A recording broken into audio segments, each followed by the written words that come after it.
BBC World Service. This is Helena Merriman with The Inquiry.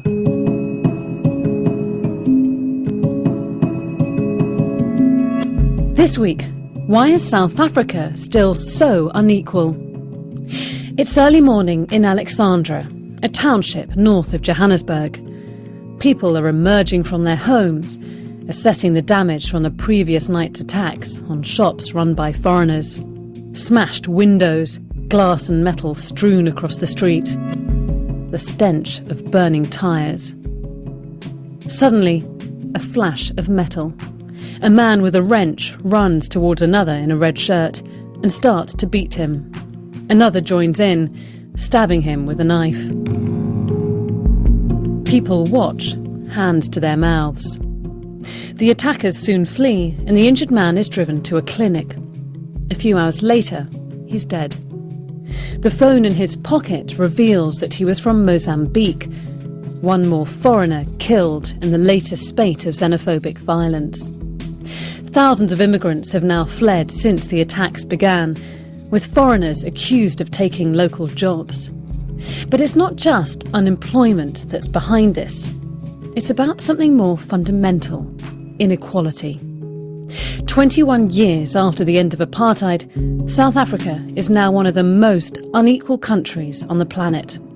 In this week's Inquiry, we want to find out why.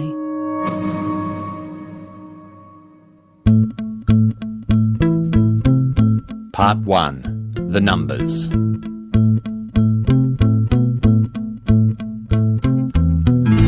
I live in Cape Town, in which, as one of my international colleagues once said to me, you can smell the inequality in the city. Meet Murray Leybrandt, Professor of Economics at the University of Cape Town. I study and research poverty and inequality using household survey data. I gather surveys, especially information that tracks the same people over time. He's been charting what's happened to the gap between rich and poor since apartheid. His unit carried out the very first national survey in 1993 at the request of the incoming African National Congress, the ANC. The new government wanted a benchmark by which it could judge its progress in tackling inequality. It's a humbling story. It's a story where South Africa starts out at the advent of the post-apartheid period with very, very high levels of inequality that we can easily understand because this was apartheid South Africa.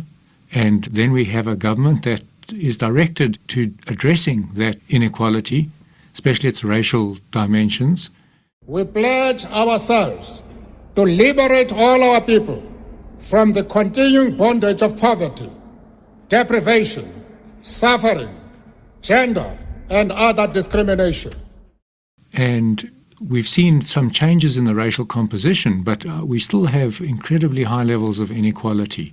At best, they're the same as they were in 1994. Some estimates have them even marginally higher.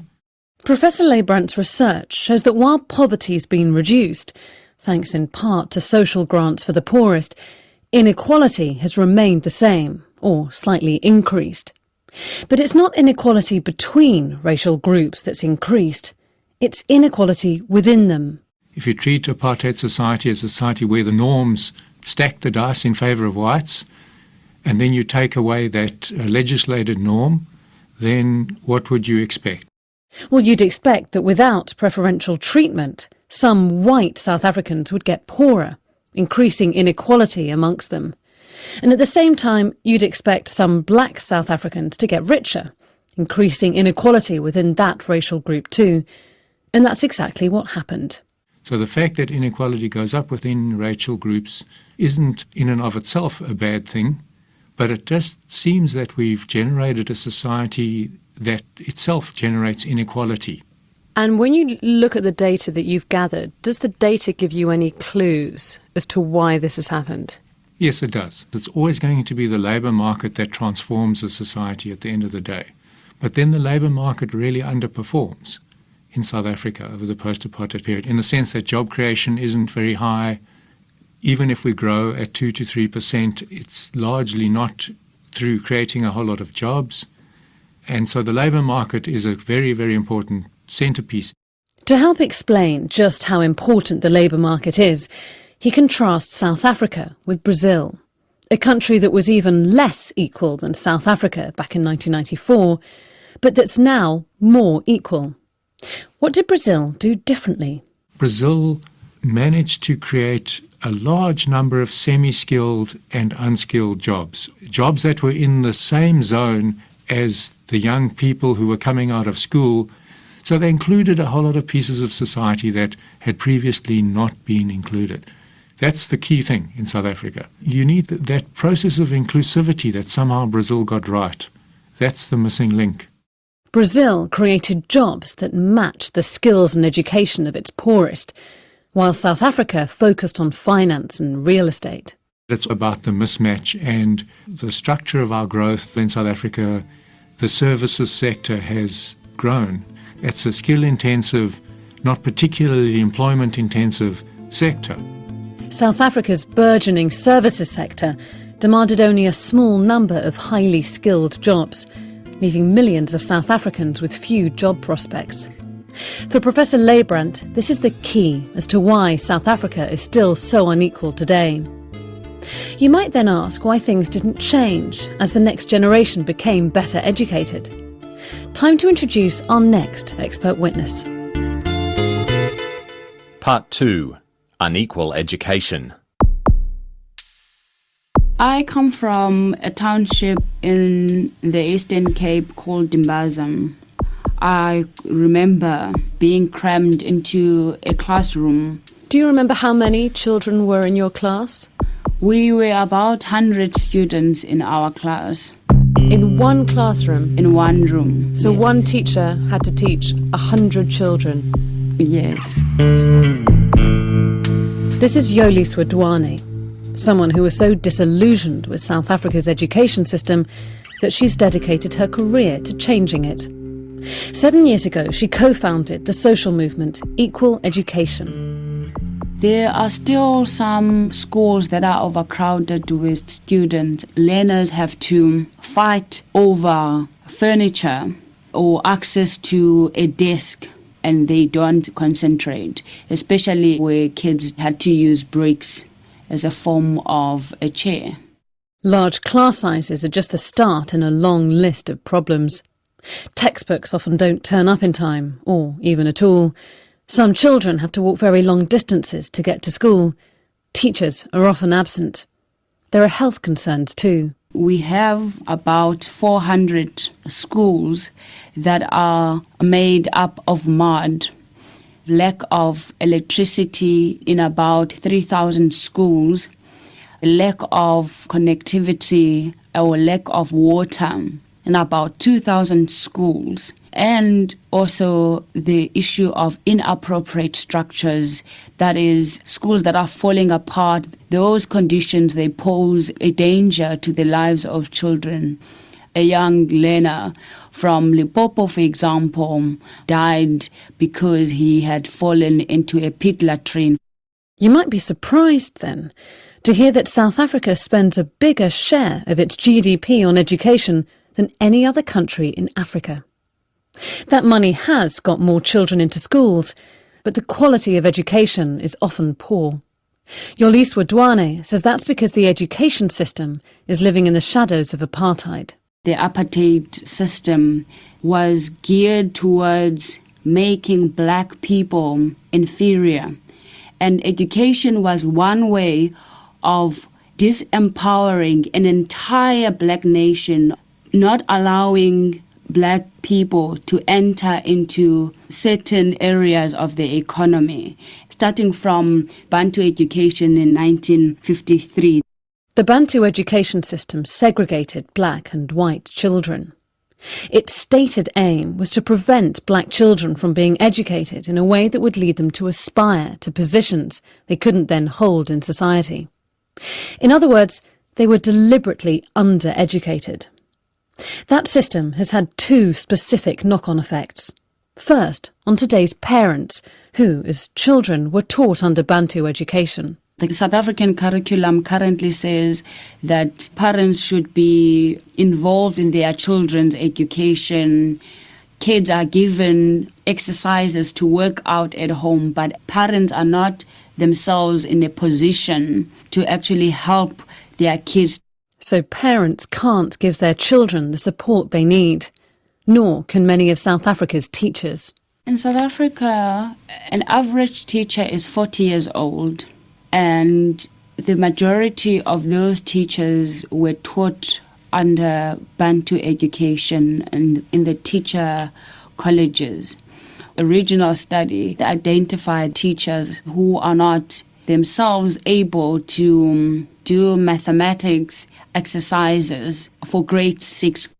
While there have been some improvements, such as the abolition of school fees in the poorest primary schools, her great disappointment is that the ruling ANC, the party which promised a more equal country, has failed to create an education system which works for everyone. Promises are being made, but young people in this country are angry. They are angry because they are not getting jobs. I think it's because of the disconnect between the political elite and those who are facing the real challenges on the ground. So the education system is failing those same children who were failed under apartheid, South Africa's poorest. Those deliberately undereducated in Bantu schools are now parents and teachers struggling to help the next generation. Yoliswa Dwane points her finger not only at past governments, but South Africa's current leaders too, those who were meant to liberate South Africans from inequality. So why didn't they do it?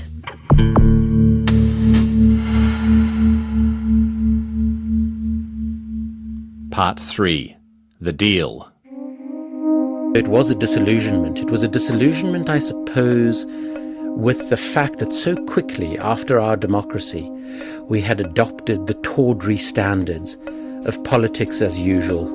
This is Andrew Feinstein. He's talking about his decision 14 years ago to resign from Parliament and leave South Africa. I was an ANC Member of Parliament for 7.5 years, from the time of our first democratic elections in 1994 until late 2001. I resigned from Parliament in protest at the ANC's refusal to allow an independent investigation into a massive and very corrupt arms deal.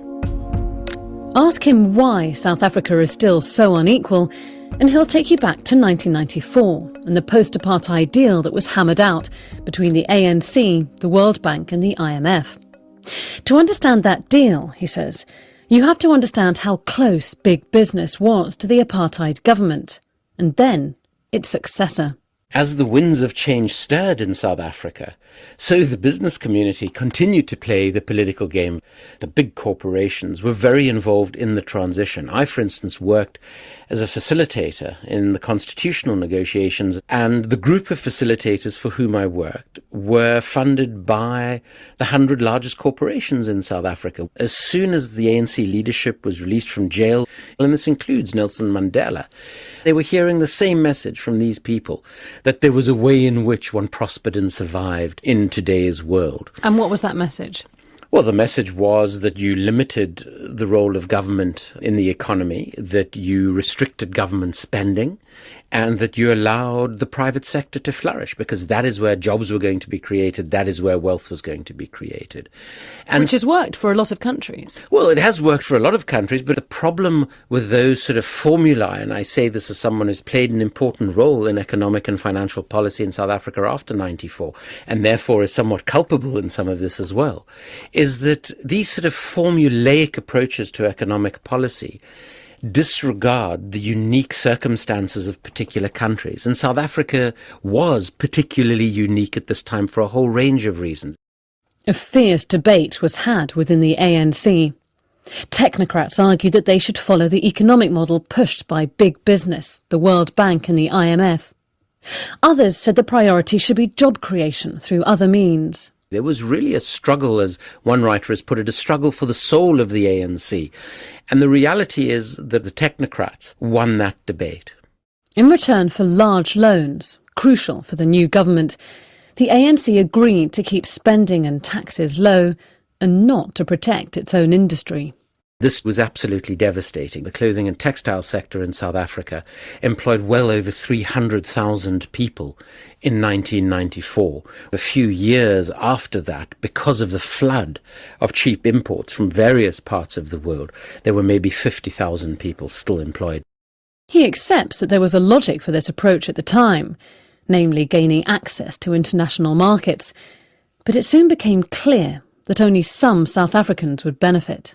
The other thing that this economic compromise did is it ensured that the business community, still today, 20 years after our democracy started, remains entirely dominated by the white community, with a handful of exceptions of the black elite. He says that not only did the deal damage South Africa's prospects for job creation, but it had devastating political consequences too. For my last couple of years in Parliament, I began to see the sorts of impact that these economic policies were having on the nature of the ANC, and I began to get the impression we were starting to serve our own interests as a very small ruling elite, rather than the interests of the broader population. So why is South Africa still so unequal? For Andrew Feinstein, the economic deal agreed at the start of the post-apartheid era created a South Africa that worked for the rich, not for the poor. It also led to corruption, he says, corruption at the top of the party. Our final expert witness, however, is more concerned about the effects that inequality has had lower down the political system.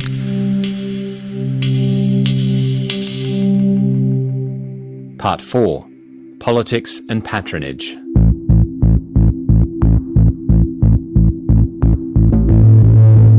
We identified 6 case studies throughout the country.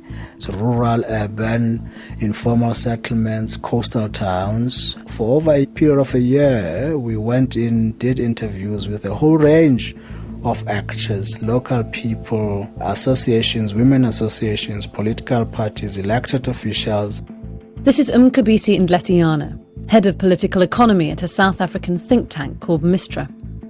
He's telling me about a big research project they recently finished on political patronage.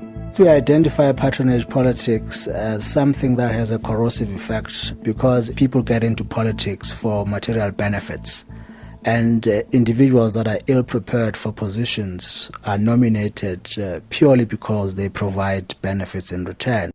His field researchers carried out 500 interviews in 6 different regions to get a sense of how patronage works. So a councillor, for instance, during the course of her tenure would ensure that she builds a group of supporters who would support her or him when the next round of elections comes. So it's a set of clients that you nurture, you take care of them, and when the party has nominations, those people whom you'd been taking care of vote for you against the other guy. So it becomes a relationship of mutual dependency. Yes, people who are poor tend to be open to using all manner of ways to eke a living. And they support certain candidates as long as that candidate gives that person something in return, regardless of whether or not that candidate is fit for office. So is this one of the root causes of inequality in South Africa? No, he says, it's a consequence. The consequence of a generation of politicians coming to power with few other career options. Part of the rallying cries of the anti-apartheid struggle was liberation first and education later. And a lot of people took that slogan quite literally. They dropped out of school, went to the bush to train and come back to liberate South Africa as guerrillas. So they had then, in 1994, valid expectations of employment from an organization they had served, from a country for which they had given up their youth and sacrificed a lot. Those politicians with a good education could choose other careers if they wanted. For many of those educated under the Bantu system, politics was often the only way they could see of making a living. Because they can't get jobs anywhere else, they become quite protective of those jobs. So what most have tended to do is to build a nest in case they don't make it back to public office. Mcebisi Ndletiana says patronage politics helped concentrate power in the hands of an elite, entrenching inequality. And the irony is that it's some of those same politicians who started their career determined to tackle inequality who are now the ones perpetuating it. Is there a way out? What you need is to make it possible for people to become self-sufficient. They have nothing, so they're willing to do anything to get something to eat. If they can fend for themselves, then there's no need to enter into some kind of relationship with a politician. Give someone a job, and they're less likely to accept money in return for their vote. It sounds simple enough, but two big changes are needed. Education obviously gives you skills to get a job. But once you have that education, you need to find a job, so our economy has got to create jobs. But fundamentally, most importantly, is education. Changes in education and the economy that have to come from the top. It starts with political will, because we know what the challenges are. But in order to change the problems that we face in South Africa, we don't only need to accept that we have a problem, but rather have political will.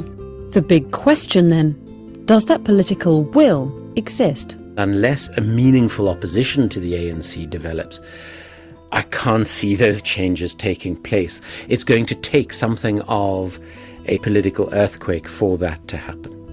And if there's no political earthquake to bring about that change? The losers in our society and those being excluded are still the losers under apartheid. We forego so much with our inequality. Even business and even those right up at the top understand that there's an unsustainability about the levels of inequality in this country. So why is South Africa still so unequal? We've heard about the uneven education system, political patronage and corruption. But at the root of it is the particular track the country took after apartheid, one in which finance and real estate flourished, offering few opportunities for South Africa's poorest. It was a profound mismatch that entrenched the inequality that existed at the end of apartheid. It's as though in 1994, at the beginning of the new South Africa, everyone boarded a train. Those in the first carriage raced into the future, while the last carriages got separated, leaving the poorest behind.